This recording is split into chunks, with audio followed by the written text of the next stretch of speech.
This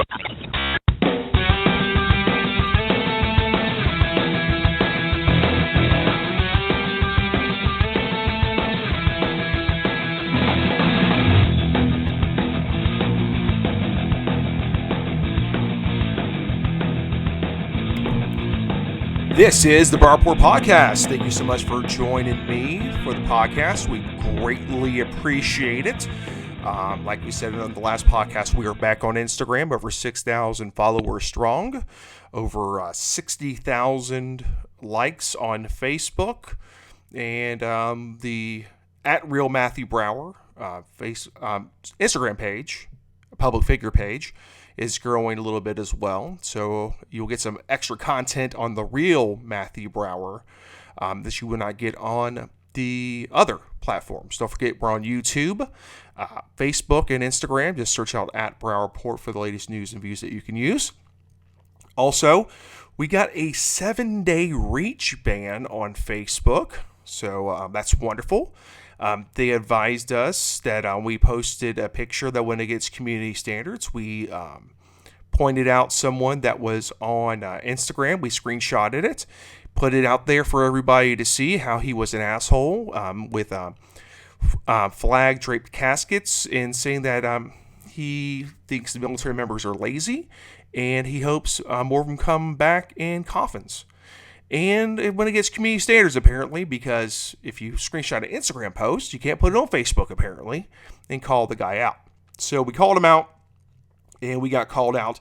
A 7-day reach ban on Facebook, which means anything we post will not come through other people's feeds. You actually literally have to go to our Facebook page to see our wall.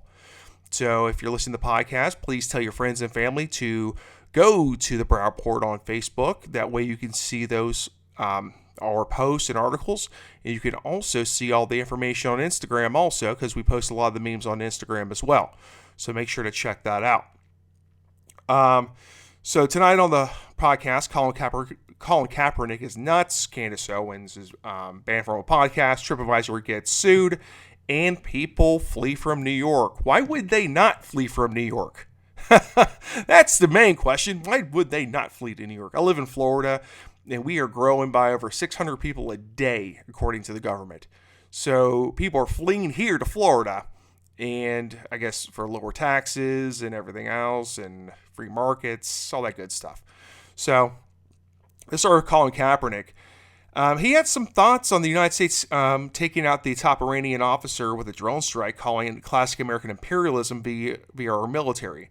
The ex-NFL quarterback posted some scathing remarks Saturday about the international move that's got everyone here at home worried about the so-called World War III. And he did hold back in criticizing it to the max, likening it to an attack on people of color. Colin wrote on Twitter, "There is nothing new about American terrorist attacks against black and brown people for the expansion of the American imperialism." He didn't stop there. CK adds, the perceived escalation of tensions has been resorted to in the USA's playbook time and time again. He says, America has always sanctioned and besieged black and brown bodies, both at home and abroad. America militarism is the weapon wielded by American imperialism to enforce its policing and plundering of the non-white world. Oh my God.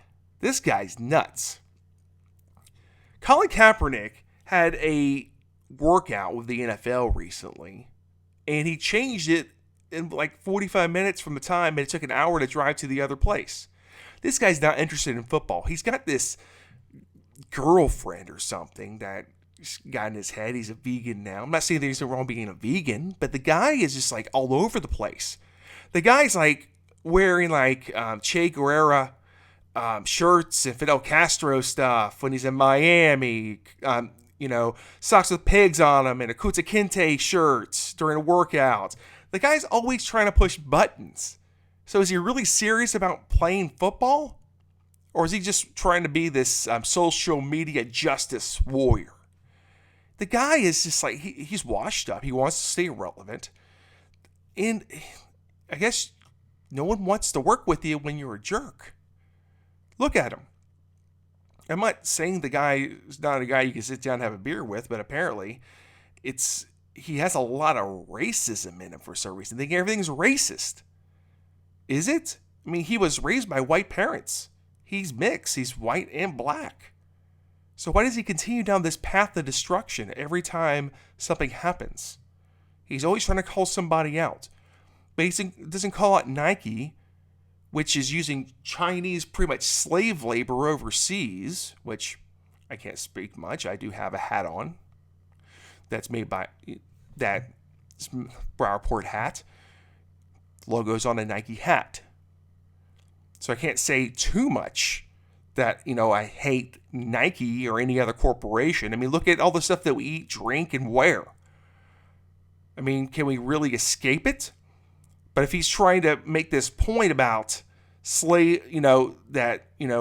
brown and black people are being used, just look at, all the Asian people being used in China and Thailand and Vietnam to have cheap clothes made for high prices that pay him millions of dollars on the backs of people overseas.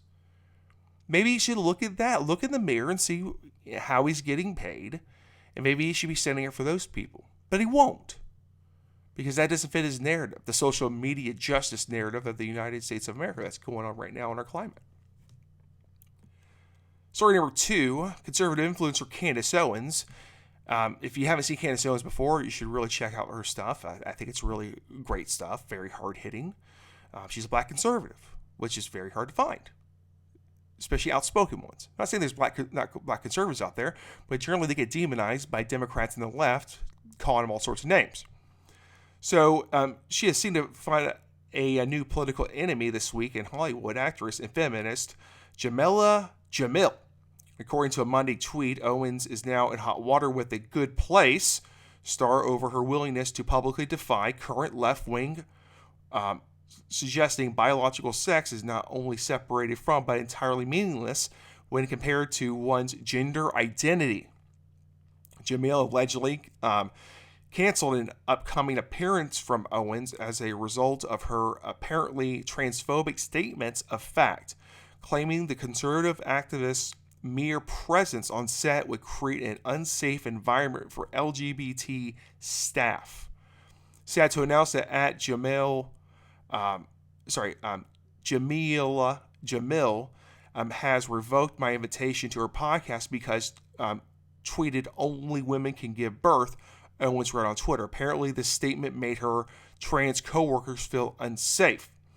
My refusal to untether myself from biological realities has cost me. Yet again, the conservative activist added, revealing what appeared to be a direct message from Jamil explaining the cancellation. Issues seemed to arise between the two personalities on Twitter over the weekend when Owens had a bit of fun with a particularly ludicrous article from British tabloid The Daily Mirror, which carried the headline, Transgender Man Gives Birth to Non-Binary Partner's Baby with Female Sperm Donor.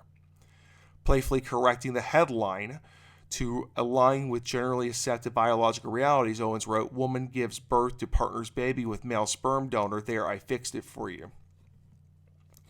Now, the great thing about the United States of America, if you want to dress up as a girl and you're a boy, if you're a girl who wants to be a boy, that's fine. Whatever works for you, okay?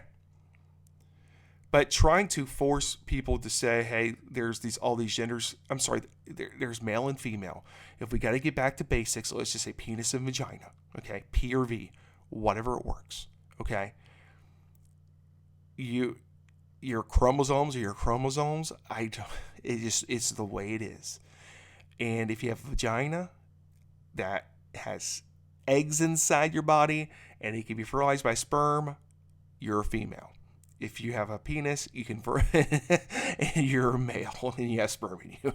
I mean, if you want to live your life as a different sex, hey, at least you can do it here. You can't do it in Iran, the three off the top of a fucking building. But who cares about that, right? They don't really care about that.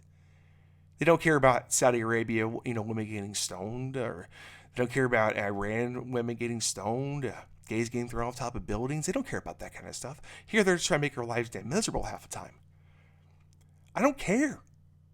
Just stop going over TV where my 9-year-old has to watch all your garbage. And you're like, Matt, why, why, just turn off the TV. It's everywhere, folks. Can we just stop? I mean, we know you're here. We get it. But you don't have to continue to say, hey, you have to accept me. Well, how about, are you going to accept me? I mean, are y'all going to accept there's people that are not gay or trans or something? If you want to live your life, live your life. You live in the United States of America. I mean, count your blessings right there. Just count your blessings. You live in a country like this. Because there's communist countries out there that would gladly just murder. The Nazis did it. The communists don't put up with that kind of stuff. If you're looking for a left-wing, utopia, they don't accept that kind of stuff. I mean, look at Venezuela. Do you think they have a bunch of transgenders running around in Venezuela? They're eating cats and dogs. That's the utopia that Bernie Sanders is really loving. So, I mean, if you're melting over and you're triggered by a person saying a woman or a female gives birth, and a transgender that's a man that becoming a woman gets offended by that, I'm sorry, I don't know what to do for you. I mean, there's plenty of mental health counselors out there that can talk to you about being triggered by that. Science, I mean, is science. I mean, y'all believe in like man-made climate change, but you don't believe in there's like a penis and a vagina, and that's how male and female works. I don't know. Oh, goodness gracious. First story tonight, a woman is suing TripAdvisor after a runaway camel tossed her to the ground during a tour in Morocco. Brianne Ayala, 24, is accusing Massachusetts-based TripAdvisor and its subsidiary Viator of negligence and breach of contract for failing to ensure the camel tour company was operating safely. The Boston Globe reported on Friday during the lawsuit the suit was filed in Norfolk Superior Court on Monday. She is from New Jersey, and her family booked a sunset camel tour in Morocco through Viator. Leah claims she and her family did receive a safety briefing before the tour in January 2018. Spokeswoman for TripAdvisor declined to comment on the pending litigation. During the tour, one of the handlers told her that the camel she was riding was pregnant and was about a month away from giving birth, according to the lawsuit. The camel ran off from the caravan, causing her to fall and break her arm. The handlers waited to call an ambulance until the tour company owner arrived an hour later, according to the suit. She underwent surgery in Morocco and was hospitalized for 2 days. What was supposed to happen didn't happen. I don't think you can say it's at your own risk. Too bad. Her attorney, Andrew Abernstead, said. This is, I mean, hot, McDonald's hot coffee's hot. Camels are going to be camels. Wild animals are going to be wild sometimes. I mean, you can think like the horses are like completely tamed. They're wild at heart. Dogs will bite even though they're trained. Cats will bite. I mean, cats are cats, whatever. But there's all of these situations where we continue to say we have a perfect expectation of the world. Hey, I mean, people still think communism's perfect and it's never been done right before. They're still thinking that. But it seems like everybody's very sue happy. Here's the kicker. Don't deal with wild animals unless you're going to have a possibility of something going wrong. Look at people. We jump in cars every day, drive around in tons of machinery, driving down a road and hoping for the best. If you think about it, because people do stupid things in front of you, they might rear end you, they might T-bone you. Who knows? We can't. Life is all about risk, and it's about the risk that you're willing to take. Now, there is complete negligence, but common sense would dictate that a camel might just go camel on you. As the old song says, if you can make it here, you can make it anywhere. Unfortunately for New York, more people are choosing to leave the Big Apple and go anywhere but here. According to U.S. Census data released Monday, more people are leaving New York at a faster rate than nearly any other state in the nation. For the fourth straight year, the state's population decreases. The number of residents choosing to go elsewhere outpaced the number of births, new residents moving in, and people immigrating to the Empire State. New York is one of only 10 states to see their population go down from 2018 and 2019, according to the study. New York has lost nearly 1.4 million residents to the rest of the country since 2010. And largely a result of this outflow, the Empire State's total population barely budged during the decade. A December 30th Empire Center release said, the cost of living in New York, the high taxes, regulations, and housing costs are making it untenable to live. It says untenable to live the American dream here, Staten Island Councilman Joe Borelli told the New York Post. The report did not make an assumption on why so many people are choosing to leave New York State. In 2019, the state saw its population drop by 76,000 people, about 0.4% overall, the largest decline of any state in the U.S. last year. And here's the thing, it's just going to get worse for New York. High taxes, high regulations, high housing costs, all these things go into effect. You've got all these different taxes. You got state tax, you got the federal tax, of course. You got local taxes, city taxes, county taxes, tax this, tax that, cigarette taxes. Alcohol taxes. You got all these taxes. Heard of Massachusetts Taxachusetts or whatever it is? New York is just, they tax everything.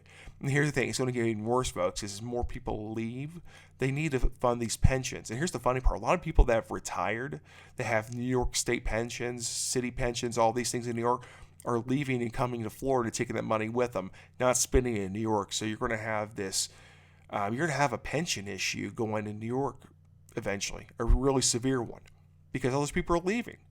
They're fleeing New York and going to southern states that have lower taxes and more affordable housing and quality of life, and a lot less snow. That's a good thing too.